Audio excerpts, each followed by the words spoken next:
پنجاب کے نئے بلدیاتی اداروں میں اثاثہ جات اور فنڈز کی تقسیم کا معاملہ محکمہ local government and community development نے ڈپٹی کمشنرز کو پلان مرتب کرنے کی ہدایت کر دی ہے۔ لاہور سمیت تمام 36 اضلاع کے ڈپٹی کمشنرز کو مراسلے بھی بھجوا دیے گئے ہیں۔ اسی پر بات کریں گے، بابر علی ہمارے ساتھ موجود ہے۔ بابر، بتائے گا اس مراسلے میں کیا کہا گیا ہے؟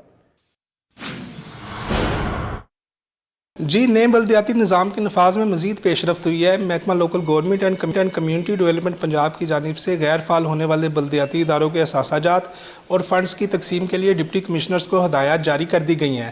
اس حوالے سے صوبہ بھر کے ڈپٹی کمشنرز کو مراسلے ارسال کر دیے گئے ہیں اور انہیں اس مراسلے کے ساتھ نئے بننے والے بلدیاتی اداروں کے حوالے سے مرتب کیے گئے چارٹ بھی بھجوائے گئے ہیں، اور ڈپٹی کمشنرز کو ہدایات کی گئی ہیں کہ وہ اس چارٹ کو مد نظر رکھتے ہوئے اثاثہ جات اور فنڈز کی تقسیم کا پلان مرتب کر کے اسے منظوری کے لیے جلد از جلد محکمے کو ارسال کریں۔